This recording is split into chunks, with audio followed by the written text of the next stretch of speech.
네, 안녕하세요. 서울대학교 의과대학 법의학교실 유성호입니다.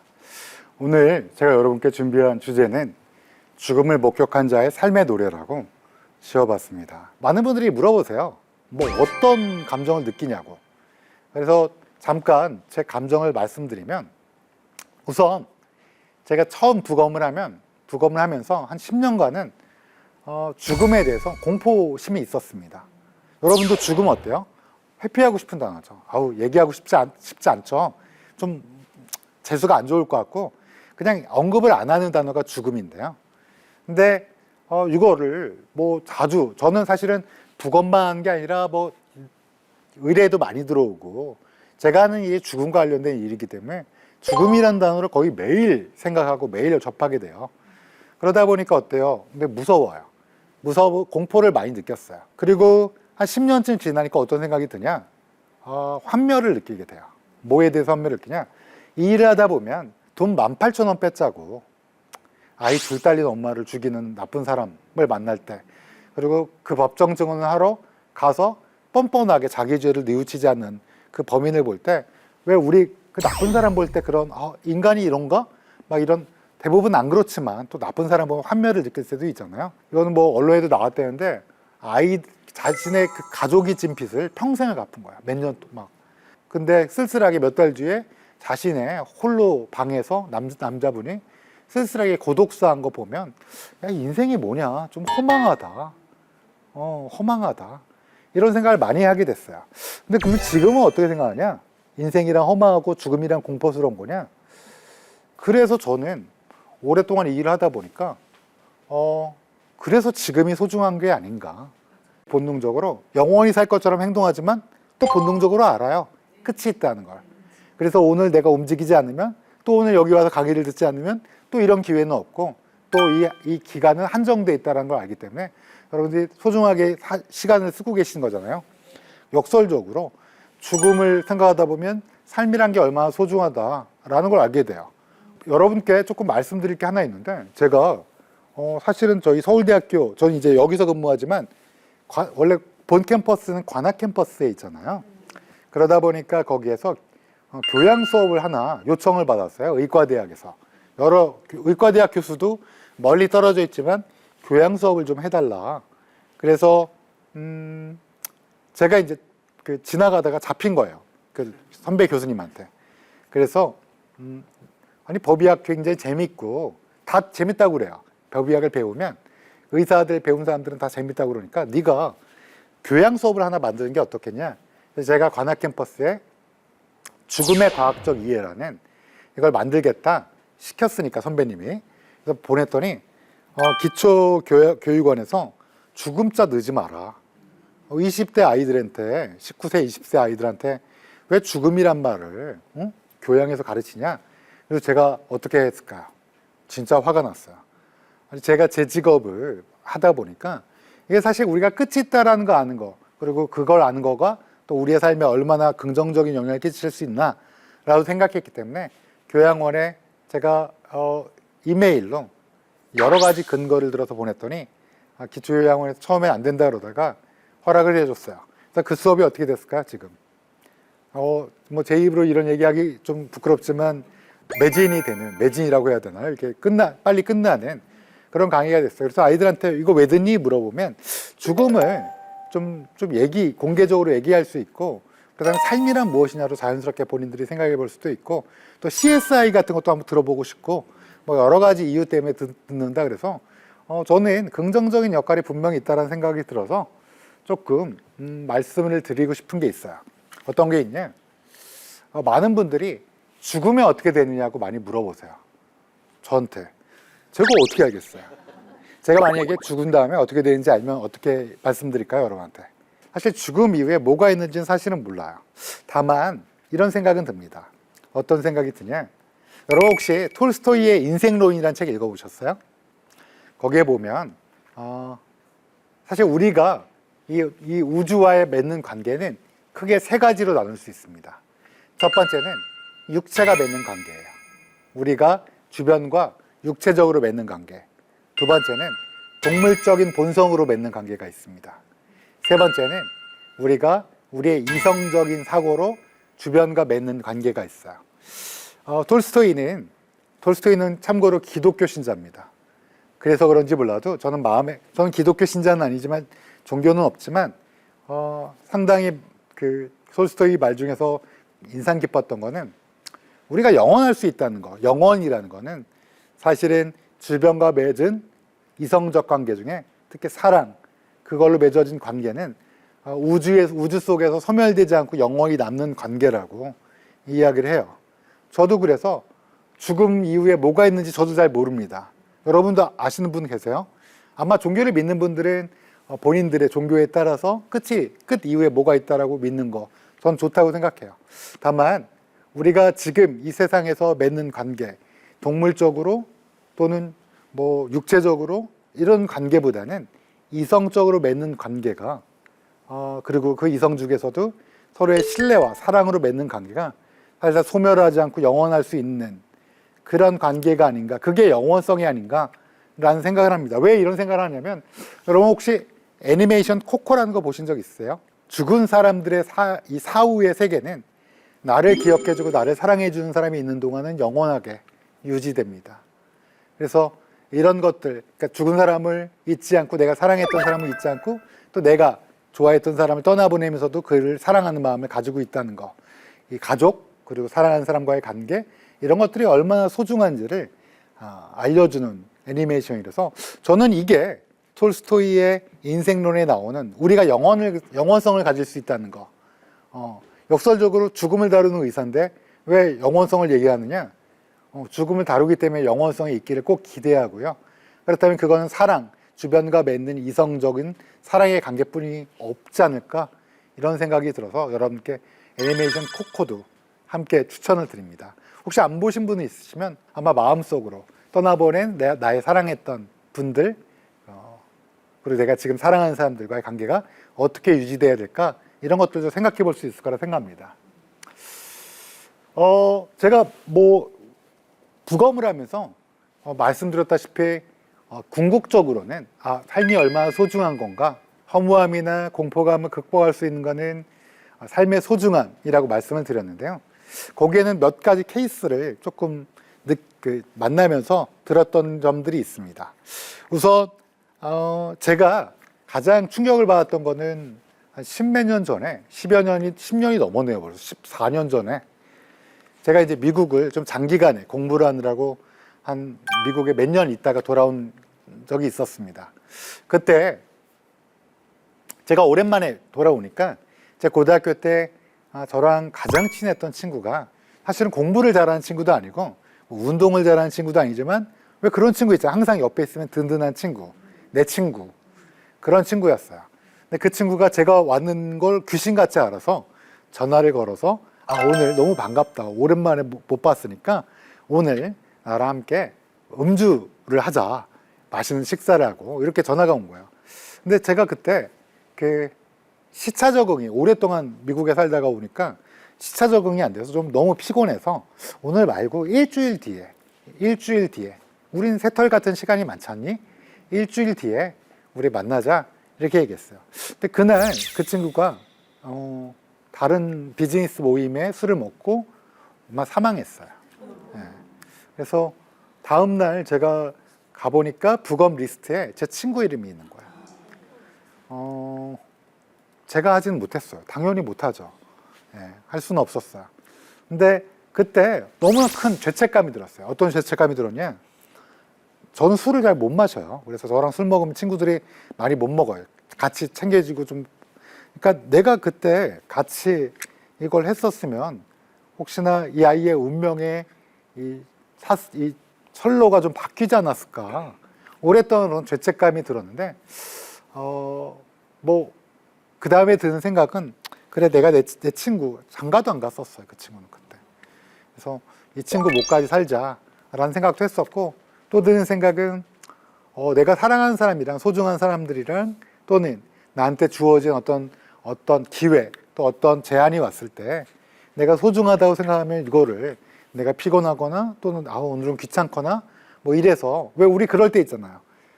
누가 보자고 사랑하는 사람이 나를 보자고 그러고, 근데 내가 오늘은 귀찮으니까 다음에.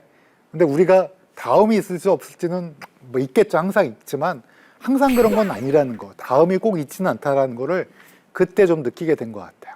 그래서 지금은 오늘도 이 방송통신대학에서 오니까 그래 가자. 얘는 바쁘고 늘 힘들지만 하자. 뭐 제가 소중하다고 생각하고 또 의미 있다고 생각하면 있는 일들은 그 자리에서 벌떡 일어나서 그래 오늘 하자 이렇게 하는 것들을 느끼게 됐고요. 또 그래 오늘 하루하루 진짜 소중하게 살자라는 생각도 하게 됐어요. 또 이 케이스도 많이 기억이 납니다. 어느 날 제가 출근을 하니까 출근하기 전에 카톡이 와 있고 보니까 19세 소녀가 제 부검대 위에 올라온 거예요. 19살이면 사실은 그때는 뭐 밤새 놀아도 체력이 남고 뭐 그럴 나이 아니에요. 근데 이 아이가 뭐 형사님한테 들어보니까 이제 이 아이가 신촌에 있는 모 대학에 다니는데 거기 대학 많잖아요. 근데 이제 그 대학에 다니는데 이제 자취를 하는데 친구들 여학생 3명이서 그 자취하면 되게 재밌잖아요. 친구들이랑 막 수다 떨다가 잠이 들었는데 한 명이 죽었다는 거야. 2명은 괜찮은데. 그러니까 이제 입장에서는 부검을 의뢰할 수밖에 없는 상황이었죠. 그래서 어떻게 했냐? 제 부검대 위에 올라왔는데 제가 딱 보자마자 알았어요. 왜냐하면 그 아이의 몸에 뭐 이런 비슷한 이런 것들이 있었는데 이게 20대에 죽는 병이 있어요. 이게 치료약이 없어서 그래서 부모님이 지방에서 올라오셔갖고 저랑 이제 부검 전에 면담하는데 얘기를 들어보니까 어렸을 때부터 안 다닌 대학병원이 없대요. 근데 거기서도 약이 개발될 때까지 기다리고 이게 최대한 늦춰보겠지만 뭐 교과서나 논문을 보면 20대에 사망할 수밖에 없는 20대 초반에 약이 없으니까 그래서 어떻게 됐냐 의사들이 따님을 예뻐해주고 사랑해주고 우리 기다려보자 이게 과학이 발달하고 있으니까 근데 이 여학생한테는 꿈이 있었대요.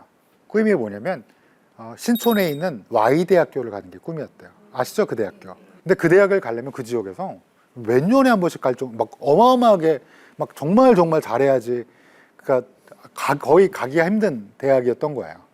그래서 어떻게 했냐 꼭 가고 싶은데 공부를 열심히 했나 봐요. 근데 수능이 대박 나서 그 대학은 아니고 그 근처에 좋은 대학들 많잖아요. 거기에 기적적으로 가게 된 거야. 원래 그 정도까지는 못 갈 친구였는데 근데 입학하고 한 2달 만에 죽은 거예요. 그래서 근데 여러분 한번 생각해 보시면 그 여학생이 자기의 병을 몰랐을까요? 어떻게 생각하세요? 요즘 젊은 친구들 정말 똑똑해요. 훨씬 영어도 잘하고 그래서 아마 분명히 알았을 거야. 그 영어로 조금 찾아서 들어가면 거기에는 분명히 자신의 인생이 끝이 얼마 안 남았다라는 거. 근데 그 여학생은 끝이 있음에도 어때요?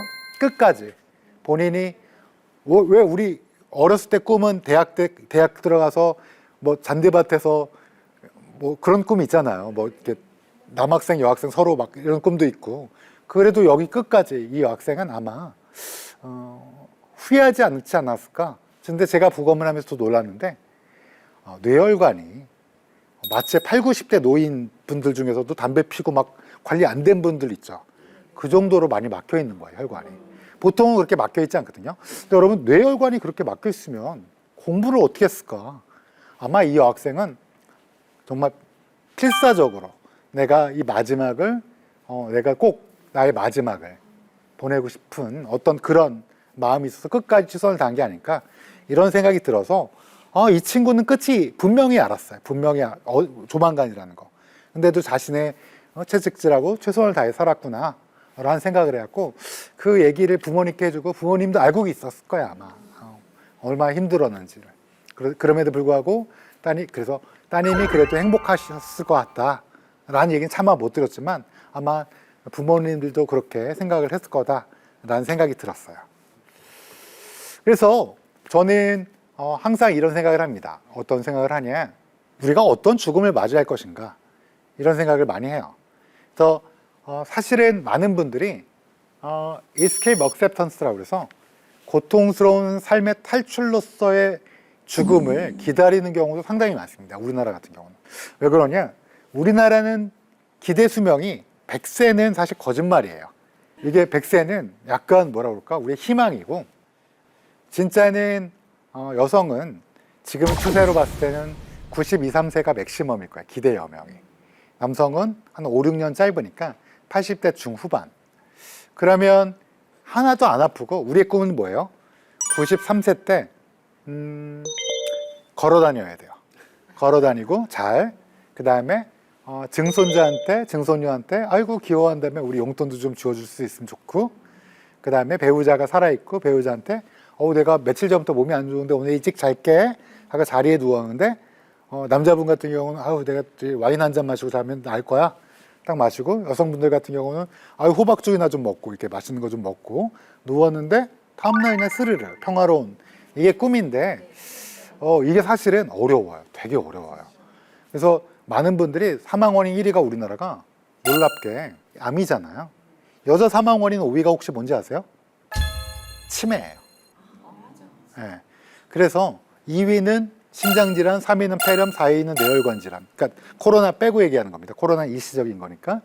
그래서 그런 거 생각해 보면 끝에 질병을 많이 앓다가 돌아가시는 경우에 막 너무 고통스러우니까, 특히 암 같은 경우는 마지막에 끝까지 치료를 받으세요. 무슨 말이냐? 원래 처음에 치료를 받고 말기암도 오래 사세요, 요즘에. 그렇지만 반응이 떨어지는 게 보이는데도 자식들이 포기를 못해요. 우리 어머니, 우리 아버지 절대 포기를 못하다 보니까 이게 생각보다 굉장히 독한데 돌아가시기 직전까지, 그리고 또 다른 질환인데도 끝까지 치료를 받는 바람에 굉장히 고통스럽게 가시다가 돌아가세요. 근데 그래서 저는 여러분 좋은 유튜브도 많고 막 이러니까 또 제가 언젠가 책을 낼 생각도 있긴 하지만, 이게 우리가 끝에 건강하게 보낼 수 있는 방법, 마지막까지. 이 건강이라는 건 신체도 있지만 고통 없이, 고통보다는 조금 우리의 마음에 준비가 되는 그런 것들을 보낼 수 있게 준비를 하는 게 중요할 것 같다. 그래야지 우리가 삶의 자연스러운 끝으로 또 죽음을 바라보고 웬만하면 괜찮았다, 삶이란 게. 그리고 내 사랑하는 사람들한테 어떻게, 마지막으로 메시지를 주고 또 나는 어떻게 포지셔닝 할까를 고민할 기회가 있는데, 그게 없다면 우리는 평소에 죽음을 생각하지 않기 때문에 끌려가다 그냥 마지막까지 치료받다 돌아가시게 돼요. 그래서 우리는 조금은 이제는 패러다임을 바꿔서 죽음을 삶의 자연스러운 끝으로 보고 준비할 수 있는 마음도 좀 가지는 그런 게 필요하다. 여기 혹시 종교에 있는 분들 계세요? 불교나 기독교나? 그런 분들은 두 번째 어프로치 억셉턴스인데요. 행복한 내세. 저는 꼭 지금 가지고 계신 종교를 이상한 종교는 아니실 거 아니에요. 그렇죠? 그런 건 좋은 종교이실 테니까 그런 종교를 갖고 계시면 끝까지 우리의 삶에 또 다른 하나님이 계시던지 또 새로운 행복한 내세에서 나를 기억해 주는, 그리고 나를 기억했던 분들과 다시 만나는 그런 행복한 일들이 있기를 기대하는 거, 이것도 굉장히 좋을 것 같습니다. 저는 그래서 지난 한 25년간 많은 분들을 떠나보내고, 제가 그분들 삶에 아무것도 아니죠. 카메오죠. 그냥 그분들 삶에서 맨 마지막에 살짝 들어주는 카메오인데, 근데 그럼으로써 제가 드는 생각이 있는데요. 우선 저는 항상 하는 얘기지만 누구나 반드시 죽습니다. 무슨 말씀이냐? 진짜 권력자든지 아주 부자도 제가 검시를 해봤는데 그냥 끝은 있어요. 심지어 우리나라에서 가장 부유하셨던 분도 70대에 돌아가셨어요. 이건 끝은 아무도 예상할 수 없고 끝은 분명히 있다. 우리는 부조리한 세상에 아무런 의미 없이 그냥 던져진 존재라고 늘 생각해요. 그래서 우리는 디폴트로 기본적으로 외롭다고 생각합니다. 여러분 외로울 때 없으세요? 사랑하는 사람이랑 있을 때도 외로울 때 있으시죠? 늘 마음속이 허전하고 외로워요. 그건 아마 지금 우리 세상이 완벽하지 않고 아마 완전하지도 않고 되게 부조리해요. 그래서 어때요? 많이 외로워요.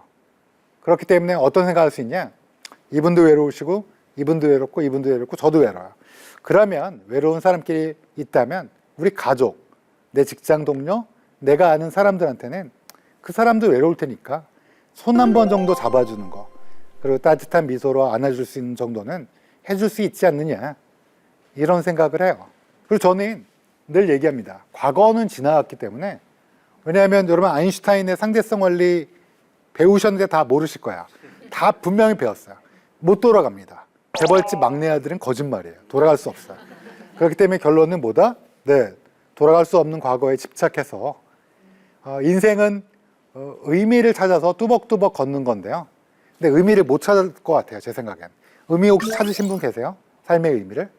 아마 죽을 때까지 삶의 의미를 찾아서 뚜벅뚜벅 걸을 수도 있다고 저 혼자 생각하고 있어요. 저는 그렇게 생각합니다. 못 찾을 수도 있겠다. 그렇지만 그때그때 어때요?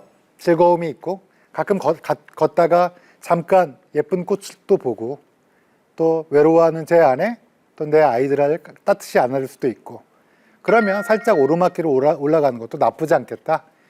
의미를 당장은 못 찾더라도. 그래서 근데 이때 뒤를 돌아보면 어떻게 돼요? 오르막길인데 넘어집니다. 그래서 저는 뒤돌아보지도 말라고 얘기하고요. 또 저는 너무 멀리 보지도 말라고 말씀드려요. 무슨 말씀이냐? 너무 멀리 바라보다 보면 실질적으로 그냥 가만히 있게 돼요. 요즘에 많은 젊은 분들이 젊은 분 얘기하면 꼰대가 돼서 좀 싫긴 하지만 막 유튜브 찾아보고 SNS 보고 막 이러다 보니까 그거 아니래. 그거 아니야. 내가 저기 유튜브로 찾아보니까 아니고 법의학자가 전망 없대. 뭐 그거 돈도 못 번대. 안 움직여요. 또 우리는 뒤도 너무 돌아보지 말고 그냥 잊어버리세요. 그냥 또박또박 올라가는 거. 이렇게 살다 보면 우리의 인생이 이만하면 괜찮은데 따뜻한 사람한테 따뜻하게 사랑하는 사람을 안아주기도 하고 손도 잡아주고 그리고 그 순간순간 즐거움도 있었고 이렇게 마무리 지으면 이 정도면 괜찮은 게 아닌가. 그리고 삶의 자연스러운 끝에서 죽음을 마주할 때 이 정도면 좋은 게 아닌가라고 생각이 들어요. 마지막으로 93세 이거는 번외로 93세 여러분이 아까 말한 마지막까지 조금 아프지 않고 가려면 어떻게 해야 될까요? 그 팁만 말씀드릴게요. 첫 번째, 담배를 끊으셔야 돼요. 무조건. 두 번째, 의사를 자주 만나야 돼요. 진짜입니다. 저기 조금 당뇨기가 있네. 그러면 살을 빼야지. 살 못 빼시잖아요. 네. 그리고 내가 조금 뭐가 고혈압이 있네. 양파즙 그러지 마시고 그냥 병원에 가서 의원에 가서 의사를 자주 만나. 골골백년이라고 한 게 진짜 맞아요. 내가 오늘 바쁜데 올해는 그냥 건강검진 넘겨야지. 그러지 마세요. 네. 세 번째, 적정 체중 유지예요. 여기에는 반드시 건강한 식습관. 네. 밤에 저기 지방질 많은 음식 안 드시죠? 그거 제가 뭘 말씀드리는 거 아시죠? 치킨 같은 거는 4년에 한 번씩 월드컵 진출했을 때 튀김 같은 거는 그때 드시고 적정 체중 유지를 위해서 그 건강한 식습관을 가지고 또 뭐가 있을까요? 당연히 운동은 하셔야 돼요. 하루에 8시간씩 앉아 계신 분들은 하루에 1시간 이상의 중강도 운동을 하라고 잘 알려진 거고 보건복지부는 일주일에 3시간이라고 우리나라에서 말씀하시는데 그것보다 조금 더 많이 하루에 1시간 이상씩 중강도 운동이 뭔데요? 옆 사람이랑 조금 얘기할 때 약간 숨이 찰 정도로 좀 빨리 걷고 살짝 뛰시면 더 좋고 그 정도 운동. 마지막으로 스트레스 얘기 잘 하셨어요. 꼭 스트레스 뭘로 해소하세요? 명상 같은 거 꼭 한번 해보세요. 나 명상은 너무 낯뜨거운데요. 그러면 산책, 조용히 머리를 비울 수 있는 그리고 이불킥 하지 않게 그냥 잊어버리세요. 잊어버리시고 10년 전에 우리 엄마가 날 때려서 우리 집이 날 가난해서 너무 가난해서 그런 거 뒤돌아봐도 아무 소용없다는 거 점점 더 잘하시잖아요. 그런 거 잊어버리시고 스트레스 관리는 내가 해야지 하고 하셔야지 됩니다. 그냥 그래 편하게 살자 이러지 마시고요. 스트레스 관리해야지 하고 하셔야 돼요. 이거는 우리 어머니도 얘기하겠다 이렇게 얘기하실 텐데 그거밖에 없어요. 되게 미시적인 얘기했지만 사실은 어때요? 지금 삶을 소중히 살려면 건강해야 되기 때문에 말씀드립니다. 긴 시간 동안 들어주셔서 감사합니다.